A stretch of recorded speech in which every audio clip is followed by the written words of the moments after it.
Let's take a look at week 5, right, left, victory. You can see that we've got our V here, and the V is accomplished by simply knits and purls. I found this to be one of my most favorite patterns of the whole project. So there's not a lot to teach, but there has turned into a lot to teach. I started my project, and you use one color, and you will notice that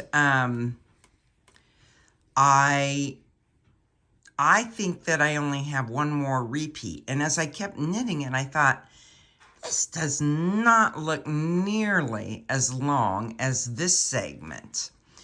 And then I went and gave the pattern a look. So here is a tip for you. The pattern states rounds 1 and 2, knit 4, purl 1, etc.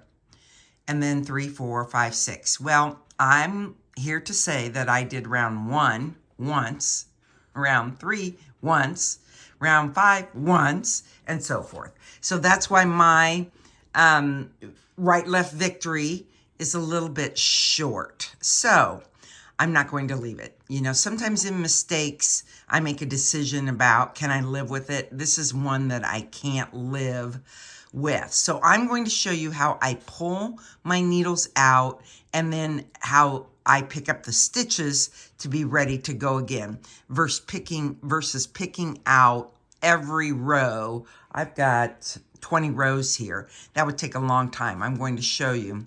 See that my needle's bent. This is starting to irritate me, so I am going to change that as well. So let's take a look at how you rip back a project.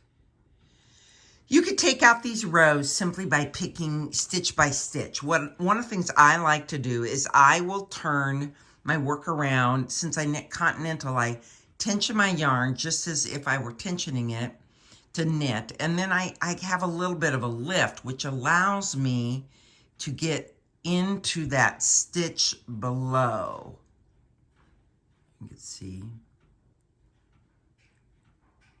And I've got a system down where I can do this pretty quickly. But then you'll see that your yarn you're taking out gets tall, and so then you have to remove it. But instead, I'm going to show you what I like to do. Just because I have a lot to knit, I don't want to take the time to do that. I will simply, this causes a lot of panic for people, pull the needles out, pull the needles out, and pull here. And as you see, my marker is gone as well. I will reestablish that. So I pulled the needles, the stitches off the needle. Then what I like to do is I like to lay it out so it's flat.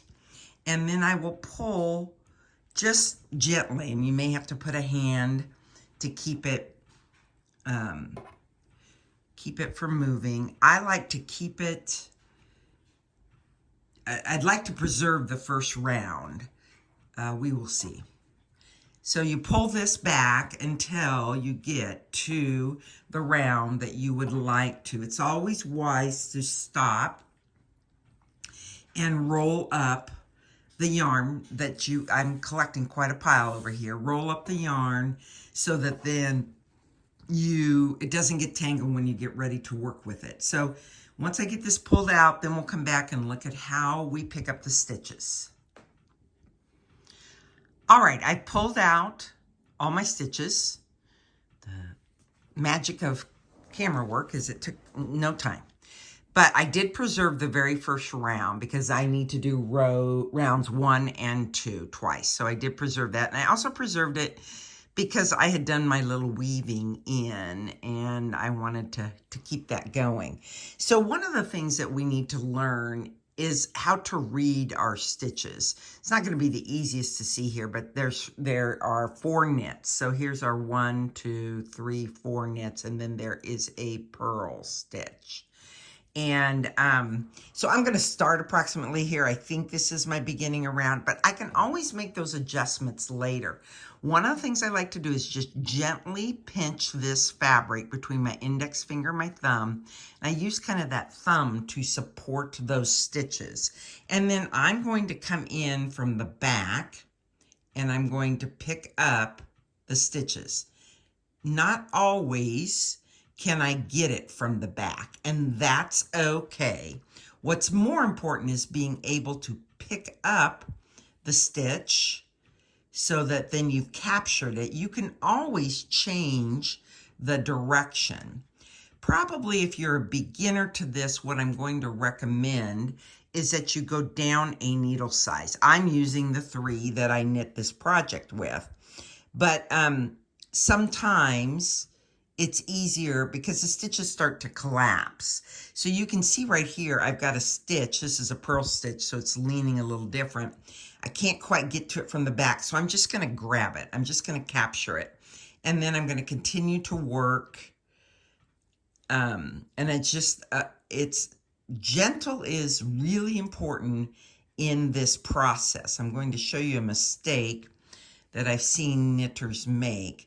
So again, I use my thumb to support those stitches. I know that I've got 20 stitches before I turn my turn to work my magic loop. So let's check here. Let's close 2, 4, 8, 12, 14, 16, 18, 20.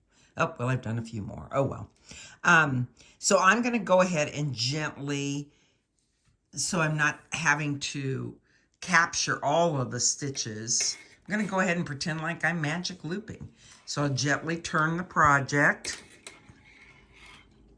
Then I'm going to pick back up that needle. And you have to be careful here.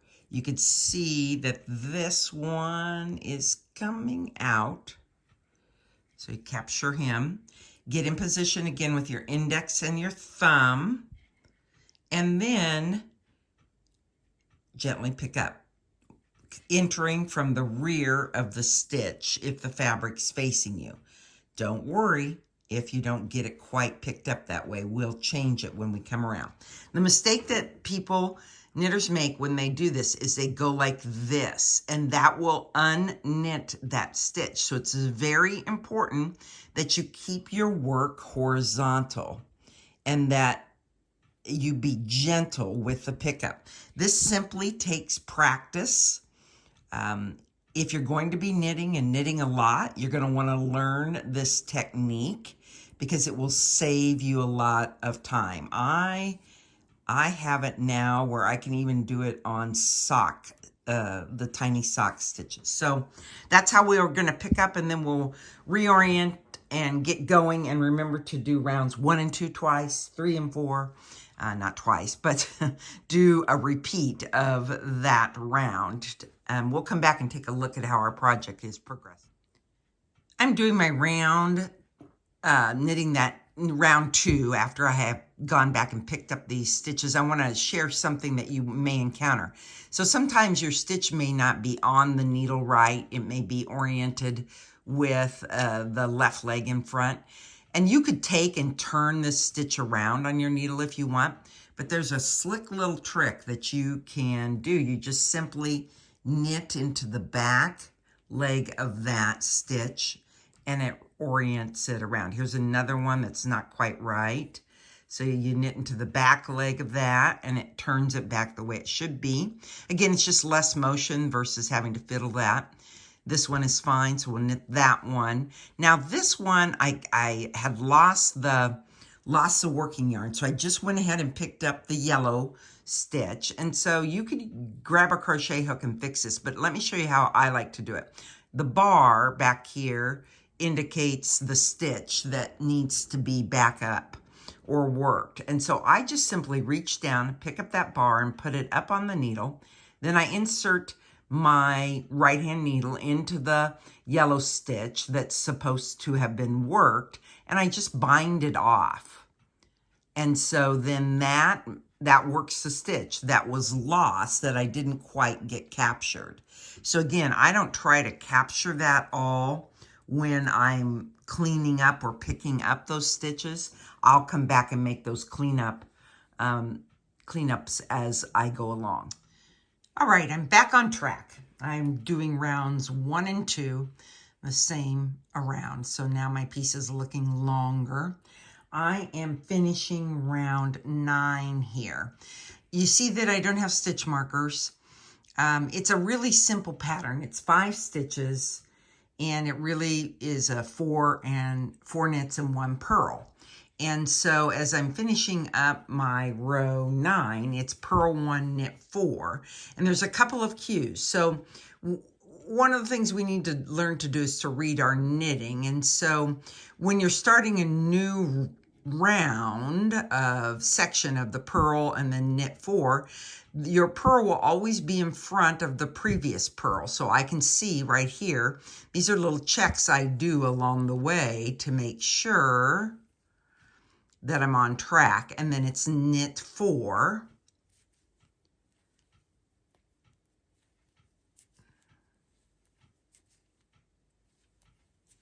And then another purl 1, and you can see I'm on track because there's my purl 1 from the previous 2 rounds.